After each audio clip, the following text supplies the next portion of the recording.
All right, what's up, guys? Welcome back to another episode of the Living the Dream podcast. Today on the show, we have James Bond, who is one of America's leading behavioral management and business marketing specialists and is the author of Brain Glue, How to Sell Easier by Making Your Ideas Sticky. James, how you doing?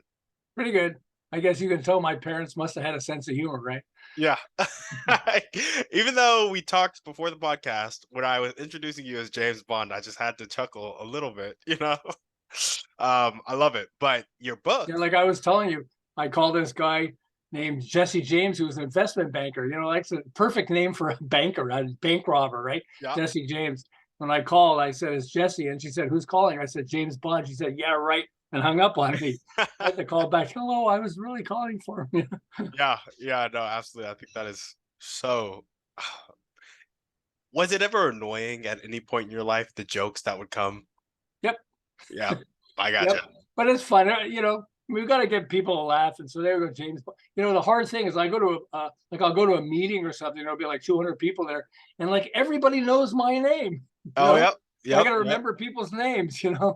Everybody knows yours. Yeah, I Yeah. gotcha. Well, awesome, man. Let's jump into the podcast. So, we'd like to start with you telling us a little bit about yourself and also what you like to do for fun. What I like to do for fun. Okay. I When I was younger, I was almost homeless. Mm. We are originally from Montreal. I'm originally from Montreal, and then we moved to California to sort of go to the big city. And I found it really hard. I had an advertising company in Montreal, and when I was young, um, everybody, my parents and guidance counselors and stuff said, "Oh, you're really good at math. You should go into mechanical engineering." And I went into it, and it was like people didn't realize I liked art. In fact, we had this in college. We had this extra classes you could take, and so I took art. And people said, "Oh, you took it because you get nude models." Well, it's part of it. It was really cool. But but I remember I was like, I was looking more, yeah, you get turned on by, wow, she's beautiful. But I was looking at like the shape of her face, like they get you drawing stuff and things, and the shape of her body, and just like, her, and all that. And it was just fascinating. I'd never really been exposed to that. And I realized that, wow, like right brain, it's like the emotional side, engineering is cool, but it's like not as creative as, so I went into photography. I became a photographer. I apprenticed with like some world famous photographers. I actually worked with this guy in England, and he had his name was Sam Haskins, and he was like world famous. People don't know the names of photographers because, you see the photographs like in Vogue magazine or Time or whatever else it is. But he would photograph nude women all the time. It was great. And he would never let me in. I'd have to set it up and then leave, you know. Um, So it was like a bummer. But anyway, but it was good. But I got into advertising, and I found out that I really loved advertising. I love the creative side of it. You're always working with artists and designers and stuff. And I started as a photographer and things. It was really cool. But what happened was at one point, so somebody told me that if you want to be successful in advertising, or art or whatever else, create a passion board. Like pick a wall, and every time you see something that's really gorgeous that you love, stick it on the wall, and don't overanalyze it. Just put it on the wall, and just fill the wall with all these images. And then eventually, he was telling me, which he was right, that eventually you're going to start putting your own stuff up there too. It kind of gives you, this, every day you stop and look at the wall and go, "Oh, that's fantastic." You have to do stuff yourself. It becomes programmed into your brain that, wow, it's got to be that good. yeah. And so it was really great. And so I started winning like really awesome clients, some of the world's biggest companies. And I always remember this. We had a chance to do the anti-drug campaign. You don't really make a difference in the world by doing nonprofit stuff. And so I came up with these really fantastic, logical reasons why you shouldn't do drugs. I mean, I did some drugs when I was a kid, but anyway, but the heavy drugs, okay? Yeah. And we lost the account. We didn't get it. And when I saw what won, it blew my mind and it scared me. And it was a guy holding an egg and saying, "This is your brain." And then he cracked the shell and dropped the egg into a sizzling frying pan and he said, "This is your brain on drugs. Any questions?" and it was powerful. It was like, Yeah. you know, I went like, I would have chosen that instead of ours. This was like so much more powerful than anything I'd ever seen before. And it scared me because I didn't know it was emotional selling. I didn't know how to do emotional selling. And so what I did was I said, well, I had the passion board. Why don't I start a passion box? You know, and I'm not going to overanalyze it, but I wrote down your brain on drugs on a 3x5 card and I put it in the box. And I said, every time I see something that's really profound or hear something that's really profound, you know, I'm going to put it in the box. I remember hearing Malcolm X. Malcolm X was awesome, one of my favorite people of all time, because I grew up during that period of time. And he would say things like, we didn't land on Plymouth Rock. The rock landed on us. You know, and I was like, wow, that was really cool. So I Yeah. wrote it down. I didn't know what it was back then. Now I know what it is. It's called chiasmus, which is sort of, you know, you flip. It's the opposite of rhyme, basically. And so like chiasmus things would be winners never quit and quitters never win. Yeah. You know, when the going gets tough, the tough Get get going. going, you know. So it's like cool things like that. And so I started writing things like that. He also said, Malcolm X said, if you stand for nothing, you'll fall for anything. And they're profound, you know. And so I would Yeah. write these things down. I put them inside my box. I didn't understand them, but I knew it was profound, you know, really powerful stuff. And like when, so eventually I had a friend, well, a friend, I met him, and his name was John Gray. And he was telling me that he wrote this book called Men, Women, and Relationships. And it was really a fantastic book. I mean, I read the book and it was just incredible. But he sold just a few thousand copies, which sounds like a lot, but it isn't a lot if you spend all that time to write a book. And so Sounds like a really popular book though. Like I feel like I've heard of it before. well, you're going to hear this, okay? Here's the, he changed the name of the book. So he's doing a seminar to try to sell his book and try to explain to his people, you know, men and women, what the book is about. And he says something, and all the women in the audience start laughing like crazy. And the men, the guys, turn to the girls and they go like, "What are they laughing at? What was so funny about what he said?" And it was like he say, "See, there's a difference between what men and women find funny." And so one of the women says, "Yeah, it's almost like men are from a different planet." And he said, "Yeah, I guess I don't know, men are from Mars." And then everybody laughed like crazy. When he got home, he went, "Well, if men are from Mars, where are women from? I guess they're from Venus because Venus. Venus is a god of love." And he said, "Wow, what would happen if I changed the title of the book to Men Are From Mars, Women Are From Venus?" You know, and I changed little things in the book so it refers to it, but it's basically the same book. And it took off like gangbusters from a few thousand copies. Almost overnight, it went to 500,000 copies, then 1,000,000, and then over a few years, 2,000,000, 5,000,000. He sold 50 million copies of his book just because he changed the name. And it blew my mind. And when I got home, I said, wow. I put the book in the box instead of just a 3x5 card. Yeah. And I said, okay, wait a second. So I cleaned up my bed. I don't know if my bed was made, so I had to make my bed flat. So I took everything that was in the box and I put it down.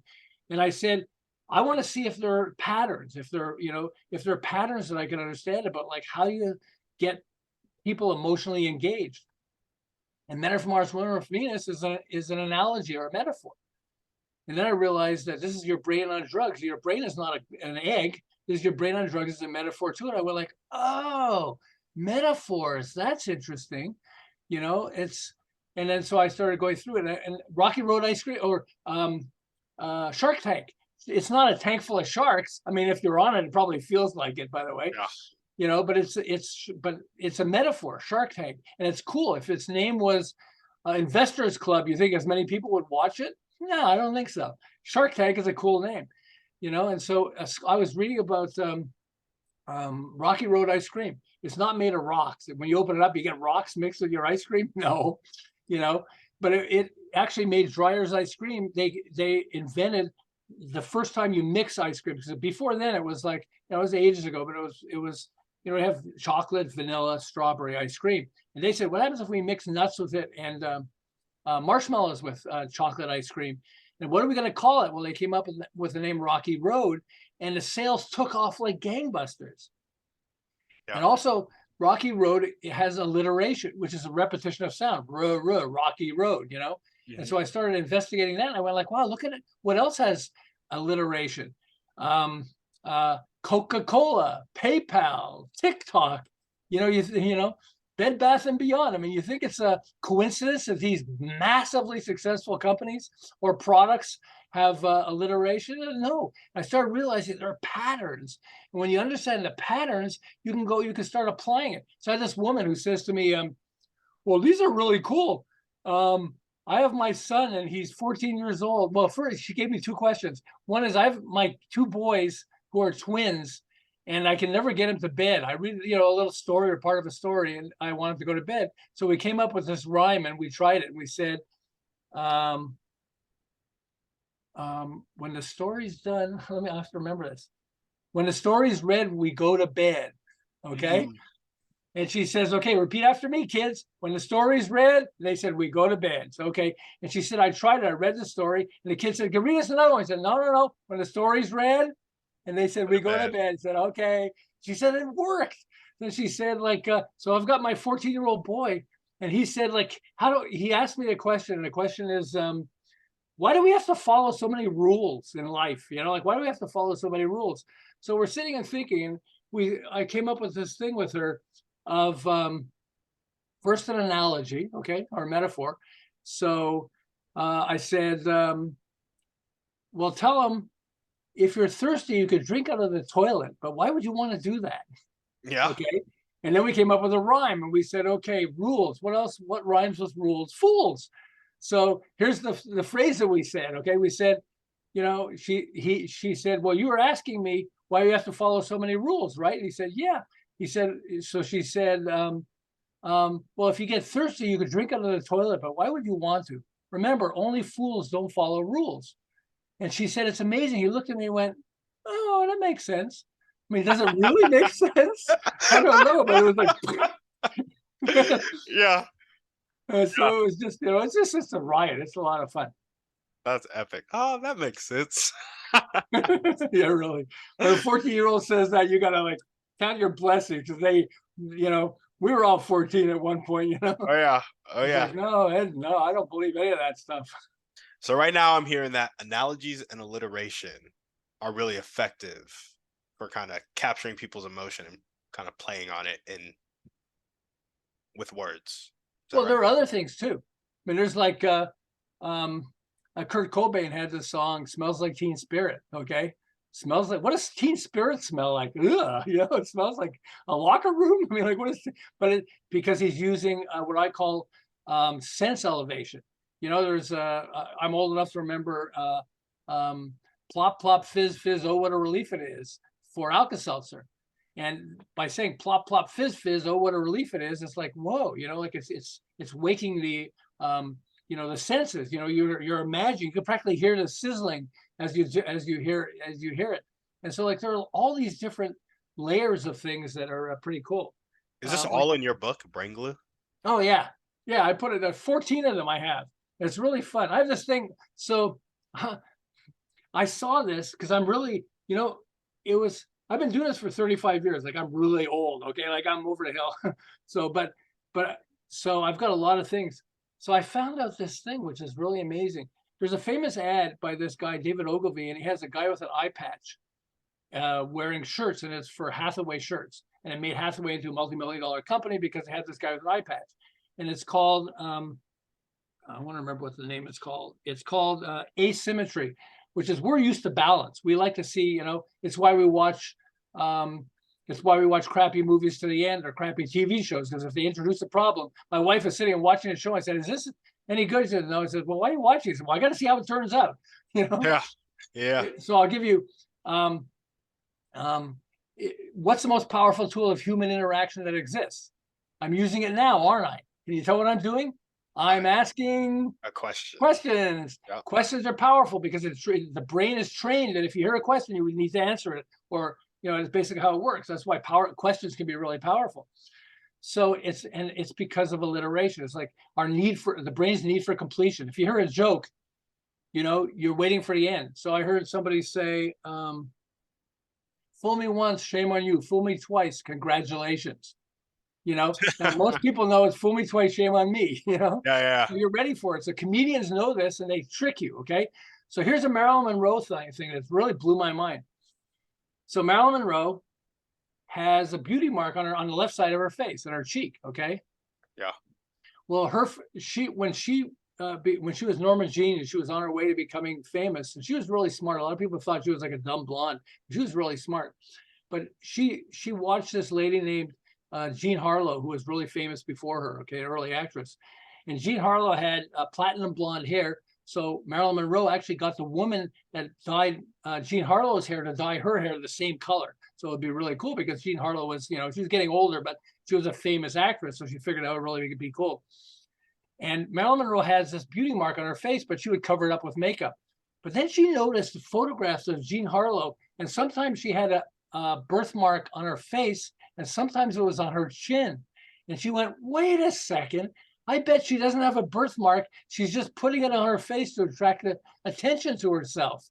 Yeah. And so what she did was, instead of hiding her birthmark from that point forward, Marilyn Monroe would actually draw in with black her beauty mark, so you'd see it on her face. And she became massively famous, and she attributed part of her fame to that. There's a famous supermodel. I forget her. I'm trying to think of her name, but there's a famous supermodel. I'm going to think of her name in a second, but she had a beauty mark on her face. Like she has a birthmark on her face right there. And she begged her mom to take off the beauty mark. Okay. And her mom wouldn't. She said no. And she said, right now, I'm trying to remember her name. Yeah, But all good. she said, I am so happy my mom didn't take it off, because I believe the beauty mark on my face is a large part of why I became famous, because it sort of attracts attention to the face when you see the beauty mark. You think of it with Marilyn Monroe, when you see her beauty mark, it forces you to remember her face, so you kind of look at her face because she's got this thing on her face. Whereas if it was totally balanced and there was nothing on her face, you wouldn't see it. In fact, Madonna, if you see photographs of Madonna, sometimes her beauty mark is on this side, and sometimes it's on this side. So she must have figured it out too. Yeah. Okay. But yeah, it's really, it's just amazing. These little things, but asymmetries, like you give somebody balance, we're used to balance. And so they had this guy who's a famous salesman from ages ago. And he was training salespeople at Macy's department store. Okay. Mm-hmm. And so he recognized that if somebody walks up to you in a department store, a salesperson, they usually ask the question, may I help you? And the people usually say, no, just looking, thanks. Okay, whatever. So he trained them to walk up to people and say, could you help me? And people would go, what? Because they're all ready to say, they're ready to say, no, thanks, I'm just looking. Yeah. But he would train people to walk up and say, could you help me? And they would go, sure, what? And he would say something like, I don't know, like I'm a new person and my boss is looking at me. Can I help you to look at stuff? Or I don't know, something like that. But he recognized the pattern. And, we don't realize that we have patterns that are wired into us. That's why, Jack and Jill went up the hill to fetch I don't know. Okay, water. Okay. Yeah, pail of water. Okay. And when was the last time you heard that? When you were a little kid? 4. Exactly. I don't even remember hearing it in any given moment. Exactly. But so all of us, who heard it, we grew up with it. I heard it like 60 years ago. Okay, a long time. Like I said, I'm old. Okay. On my deathbed, if somebody asked me, Jack and Jill went up the hill too, I would finish the phrase, even though I heard it like a gazillion years ago. And it's because it sticks to the brain like glue. And so there are certain things that stick to the brain that's really cool. I mean, good-looking people stick to your brain. James Bond sticks to your brain. That's why I walk into a room and people start laughing. Everybody knows my name. I gotta remember people's names, Yeah. But I mean, it's just, there's certain things that stick to your brain like glue. And if you can actually present it in a way that it sticks to their brain like glue, like those kids, like the woman with her kids, then they always remember it. She start reading the book and she just turns to them and say, when the book is read, okay, mom, yeah, we go to bed. She doesn't even have to end this phrase, but it sticks to the brain, so it really works. Sorry, I'm blabbing away, but I just no, man, it's so fascinated by it. Yeah, I love it. I think it's the little things too. Like it's not like it's anything big. It's the beauty mark, it's the alliteration, it's the metaphor, it's the little rhyme, or just playing on our brains patterns. I like that a lot. Well, and famous people use it all the time. I mean, like I said, Malcolm X used it.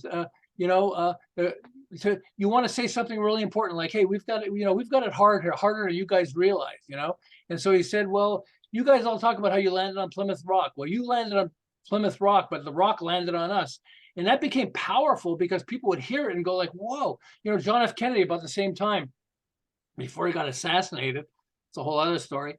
He would say, ask not what your country can do for you, ask what you can do for your country. Yeah. And by saying it that way, the flip of, it's called chiasmus, it became really powerful. He said, mankind must put an end to war, or war will put an end to mankind.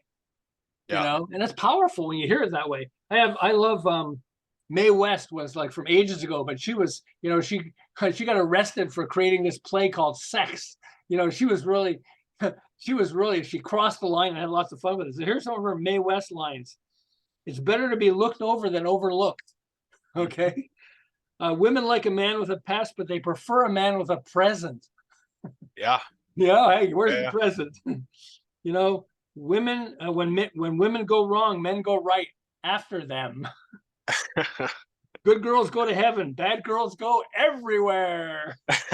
And her other one, I hope I don't cross the line in this one, but a hard man is good to find. Okay. That'll go over the head of anybody who it matters. They don't need to hear it. Really, but it sticks to the brain, and comedians use it all the time. I heard this guy say, "I'd rather have a bottle in front of me than a frontal lobotomy." It's like, okay. Yeah. But it works, so they sit and they play with it. They play with a sentence and they go, oh, that's really cool. So if you want to say, comedians use stuff like this all the time because they know that the pattern is in us. So they start saying something that we know the pattern, and then they twist it at the end and you go, whoa, Yep. And it really works well. That's awesome, man. Just noticing that, such a small thing. Well, let's go ahead and jump into your dreams and goals now. What's your vision for the book, vision for your life? Well, I hope lots of people, I've been really blessed with this, people are loving the book and it's fun. I'm not the greatest reader in the world, so I wrote a book that's easy to read. People go through it all the time and they go like, oh, wow, this is really great. It's like lots of fun. And it's got lots of examples and exercises. So people go through it and they say, I got to go back through this again and start applying these things, which is really what I want. So that's part of it. But, I grew up in during the time of JFK and Martin Luther King and all that stuff. And I think, I'm a baby boomer. By the way, baby boomer is alliteration. Baby boomer, Yeah. Terrible twos, they got all these things. Anyway, but I grew up as a baby boomer, and I think we were one of the first generations that focused on that we want to leave the world better than we found it. Mm-hmm. Can we do something? And so for me, like the book, I did this other book called The Secret Life of Fathers. I started something called the Father-Daughter Project. I have a son and 3 daughters. And I recognize this, certainly with my middle daughter, I didn't have as good a relationship as I thought. I'm supposed to be this, this psychology guy, and I don't, I don't know. And I realized that I was asking my whole life, because I was a consultant, I would ask too many questions. And girls, if they tell you something, they don't want you to solve the problem. They want you to listen. It's like it's torture. We go like, but I want to solve it. No, I just want you to listen. Blows my mind to this day. I just can't understand it. Yeah, I know, really. Tell me. I had this guy that said, when I come home, I say to my wife or my girlfriend, she was his girlfriend at the beginning. She said, okay, so tell me about your day. And he said, I want to watch a football game because the football game's on, but I'll just sit there for like 20 minutes and just listen to her. And we all go like, wow, really? You do that? You sit for 20 minutes and don't say anything. No, nothing. Don't turn on the game, nothing. Just listen to her. It's like, wow, we all said that it's really good. I'm not sure. I don't know if I want to do that. Yeah. It's like, I want to solve problems. I want to watch a game. I want to play with the guys. I want to, play with the kids or whatever, but that's fun. There we go. And what was it called? The Secret Life of Daughters? The Secret Life of Fathers. Fathers. The Secret Life of Fathers. It was just, I figured the best way to figure out how to be a better dad to my daughters would be interviewing other fathers of daughters.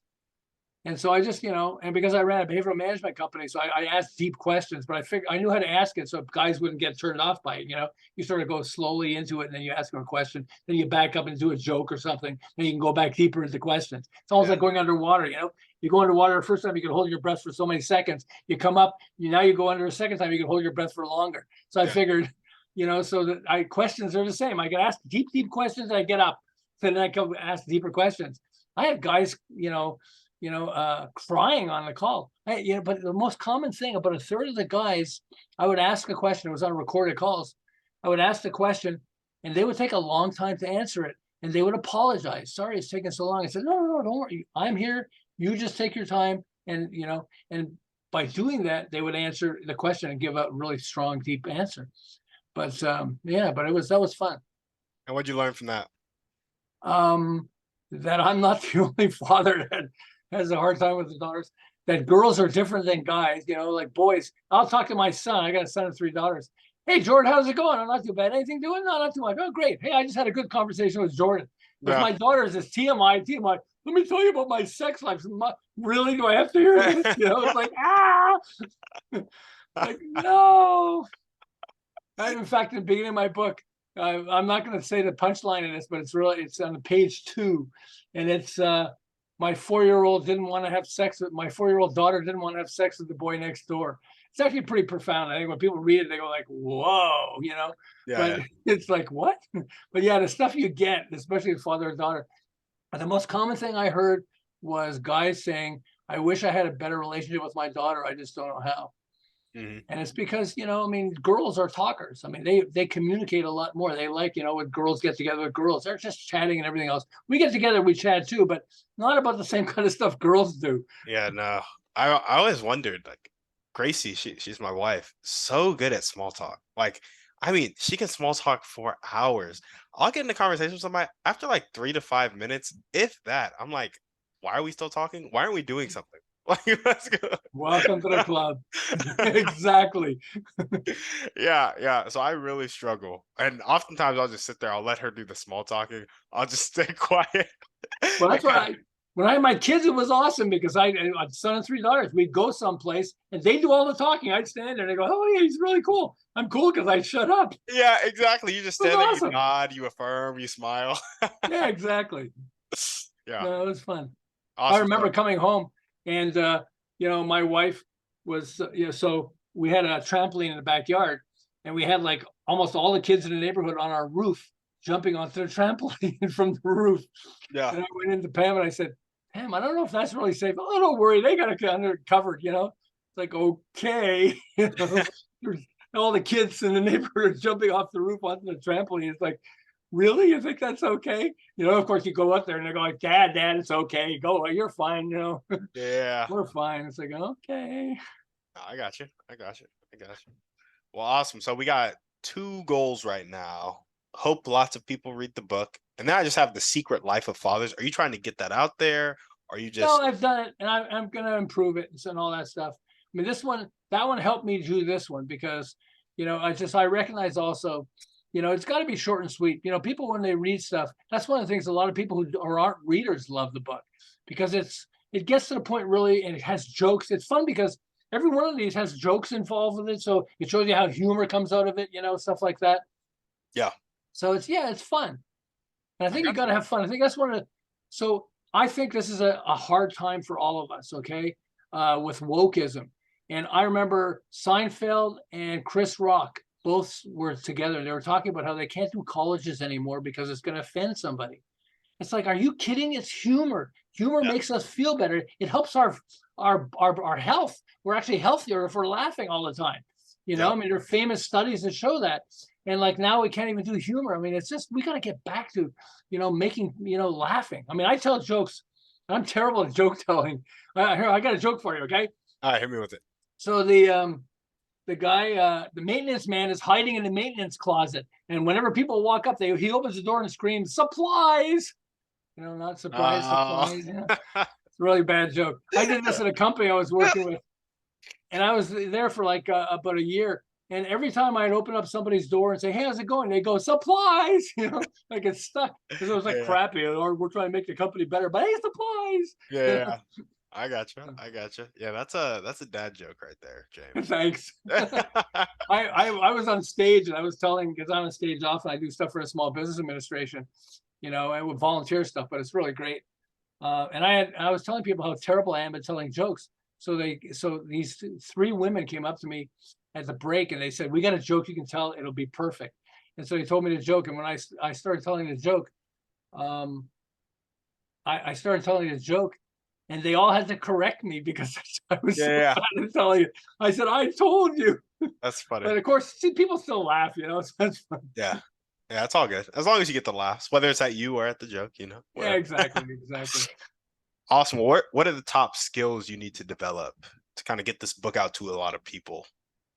Um, I think talking, public speaking is one of them. Just sharing with them. I mean, it's fun sharing with you. You make it so easy, so this is great. But just I think that type of thing, just talking to a lot of people, because I think people looking at brain glue, they go like, "What's that?" Mhm. And in fact, it used to be called "Sell More with a Right Brain Marketing Strategy," which is basically a left brain word description, by the way. It's like Jack Canfield, who's like world famous. He sold like a gazillion Chicken Soup for the Soul books. He sold 500 million of those books. Can you imagine sitting at a typewriter and you sell something that sells 500 million? So, But he actually sold 100 million of the Chicken Soup for the Soul and 400 million of the other, Chicken Soup for the Teenage Soul and stuff like that, for the cancer victim soul and stuff like that. But he said, you got to change the title of the book. This is fabulous, but you got to change it to Brain Glue. It's a whole book's about brain glue. I'm like, yeah. do I have to? He said, yes, you have to. I said, okay. I mean, he's famous. What are you going to say? No. It's Yeah. like, you get somebody famous telling you stuff. So I changed it. But How so I old think is how old is Jack Canfield? he's, I would say in his 70s. Oh, really? When Yeah. did that book come out? Um, Quite a long time ago. Oh, Quite a I long thought it time was ago. like last 7 years. Yeah, really, exactly. No, I think it came up before that. But he actually, which is an interesting thing. I thought he was telling me that it used to be he was going to call it. First, he was trying to come up with a name, and you can't call it like for Chicken Soup for the Soul. If you would have called it motivational stories, a few people would have bought it, but nobody would have bought it. So they came up with the name Chicken Soup for the Soul, which he still had to do a lot of talks before it passed its tipping point. Like Yeah. people go Chicken Soup for the Soul, and then eventually passed it. But originally he called it Chicken Soup for the Spirit. Mm. But soul, SOUL and SOUP, it's alliteration. He said it sounds better, chicken soup for the soul.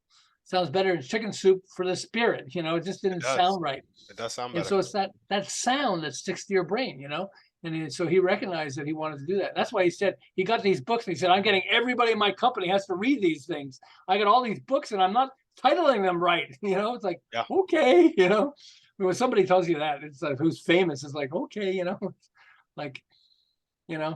No, 100%. 100%. So we got public speaking. What are the highest impact daily actions that are going to tick the needle forward?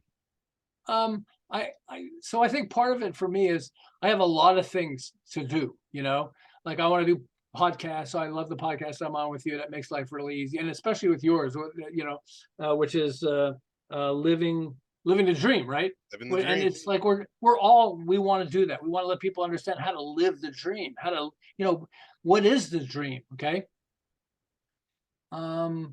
And so I think just I have a shopping list of all these things to do, and I have to force myself to sit and like, okay, I'm going to do one thing or two things today. Jack Canfield is saying 5 things. Pick 5 things you're going to do today, and if you want to get out to publicity or something like that, that'll be one. Just do one of those publicity things. If you're going to do 2 or 3, that's fine. But pick 5 things every day that you're going to tackle, and then you can accomplish amazing things. Yeah. But because of the nature of what you're talking about, which is living the dream. So I ran a behavioral management firm, and we would have 2 7-day goals at the end of every session. We would have it for like 2 months or 3 months. Okay, so every week people would come back, and we make them do one business goal that related to something they're working on. Okay, and then one personal goal they choose. And so a lot of people would say, well, give me 2 business goals, forget about the personal goal. I said, no, that's not how the game works. It's one business, one personal. You got to choose, because we got to do stuff in life that is important to us. And so I had a husband and wife who are in this company. And the wife says, I want to get an MBA because I hit a glass ceiling, and there's the only way I can ever make more money and have a higher career would be if I get my MBA. And so I want to go back to school. So he said, okay, what's a 7-day goal? What's something you can do this week? He said, well, I'm going to find a shopping list of everybody that has MBA programs. Okay, that's great. The husband, what does he do? 7-day personal goal. He said, well, I got a tire on the side of my building and I want to put it in the trunk of my car. Okay, doesn't sound Yeah. like that great a thing, but okay, I wouldn't say that, because I got to have a good poker face. But I'm like, okay, if that's what you want, she's trying to change your life. You want to put a tire in the trunk? Okay, got it. Yeah. So she comes back the next week, and I said 7-day personal goal. She said, "Oh yeah, I found out in the school I have an appointment for the guidance counselor. It's really exciting." Okay, him. What did you do? Well, I wasn't able to put the tire on in my car. Okay, that's fine. So I have a 2-day rule. You can say twice that you want to do the same 7-day goal, and then you're not allowed to do it the third time unless you beg, and we'll give you one more week. So he came back the next week. He said, I said, you don't have to have the same 7-day personal goal, but what do you want? He said, I want to put the tire in my car. Okay, fine.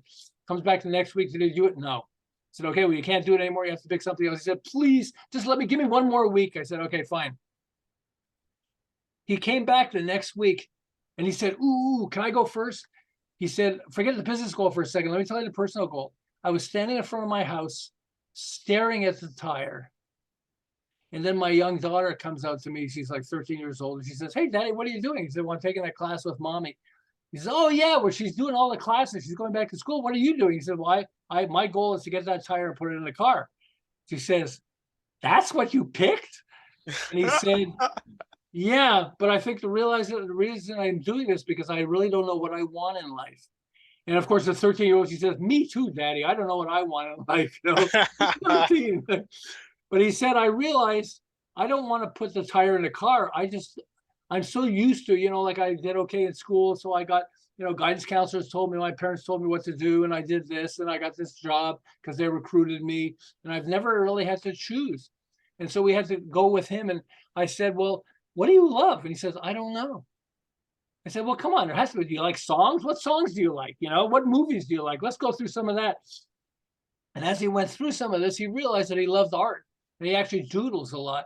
I said, well, that's something you love.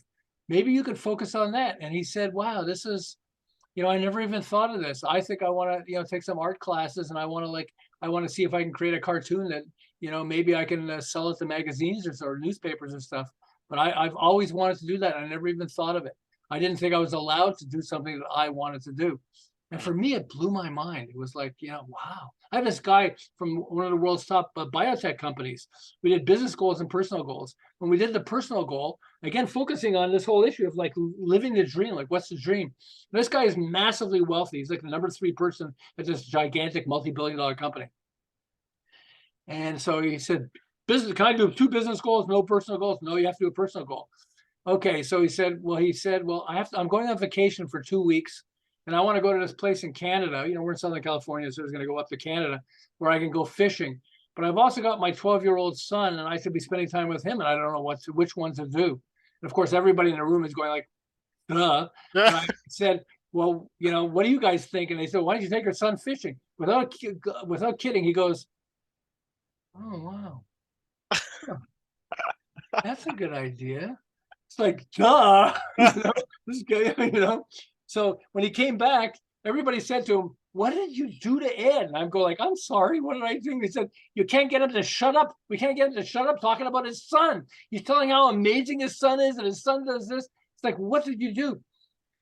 3 years later, after I worked with him, because we did this massive thing, okay, in the company, he left the company and moved his family to Africa and adopted a village in Africa. And he said, this is why I'm doing this. I don't want my kids to be rich kids. I want them to understand service. And I've always wanted to make a difference. Again, we were growing up with Martin Luther King and all that stuff. I want to make a difference. And I want to go and adopt a village with my son, with my kids. I had 2 boys and a girl.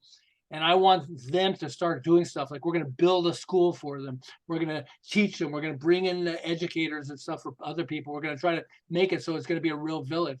And I'm like, I didn't know it was that powerful. It's like, wow, that was amazing. But it's like when we focus on personal goals and what's important to us, it changes our life completely because we start looking at it and saying, well, I'm doing this because we're creatures of habit, which is why brain glue works so well, because we're creatures of habit.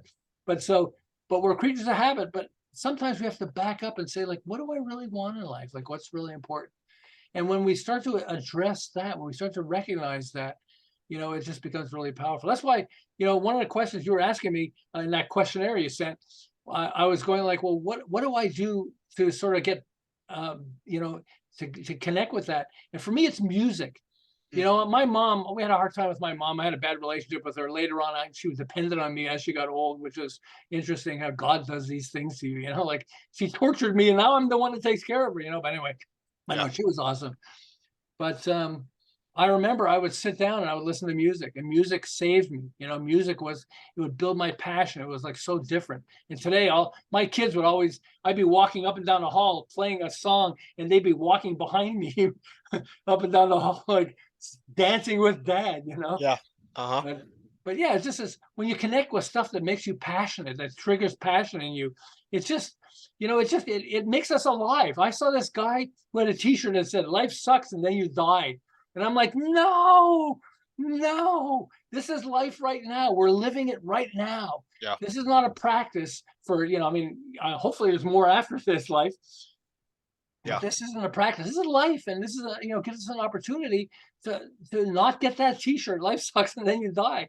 Where we actually go, no, this is an awesome life. Not everything's going to be awesome and everything else, but but there are moments where we have to connect with our passion. And for me, that's why I'll play music and I'll go like and, my wife will kind of roll her eyes. He's singing again. I said, "Come on, you love this song." Okay, okay, Yeah. it's fun. Absolutely. And so for those people who are like that dude that you consulted, they silence the part of them that they feel passionate about. What would you say to them? What questions would you ask them? What questions would you prompt them to ask themselves to kind of get back in touch with that What's passion? something you love? And it's interesting how many people have difficulty answering that question. I'm amazed how many people have difficulty. Like, well, I don't know, and I would start, but do you love music? Do you like art? Do you like, do you play guitar? I mean, do you like, do you like picking your nose? I mean, like, what do you like? Do you like Yep. playing football? I mean, Mhm. let's list. I would do it on a whiteboard. I love whiteboards. I would say, let's list on a whiteboard some of the things you love. Your songs. What are some of your favorite songs? Oh, well, let me think about it. I mean, you said to me, like, what are some of my favorite movies? Yeah. Okay. And I would go, okay, well, I love let me see some of them because I wrote them down because It's a Wonderful Life. I love that. I've seen it a gazillion times. My wife goes like, "Oh, we're not going to see it again, are we?" But then she gets hooked into it too. Miracle on 34th Street. I love Hidden Figures, one of my favorite movies of all time. Temple Grandin and The Martian with Matt Damon. But Temple Grandin is a movie that a lot of people never heard of, and it was actually won 8 Emmys. It's an HBO film, and Temple Grandin. It's the biography, although it's played by I forget. She's famous, so she's really great. She was in Romeo and Juliet and all that. Mhm. But Temple Grandin is a story. It's the true story of the first person who has autism, who got a bachelor, master, and a PhD, who literally she changed how cattle are slaughtered so that it would be more friendly and not scary for cattle. I mean, and she said, hey, she talked them into it because she said, hey, look, scared cattle are tougher, it gives you tougher meat. So if you're going to kill them anyway, let's at least do it in a way that they don't know what's coming and they feel good all the way through. And but Temple Grandin talks about how, it's one of those things that I have, it's one of my favorite movies of all time, and I share with a lot of people. And I have tons of people that will watch it and say it's one of my favorite movies too. One of the things that people say is, and you know what? I never recognized I have autism a little bit in me too, because Yeah. she's like, she's not good relationship wise, but she has a photographic memory. There's a scene in the movie where, there's a French teacher in a French class, I guess. And then she opens her book and then she closes it. And he says, well, I want you studying. She says, well, I got it already. He says, okay, well, he opens up the book. He says, well, what's on page 14? And she literally she remembers it photographically. She has a photographic memory and it floors the guy. He's like, what?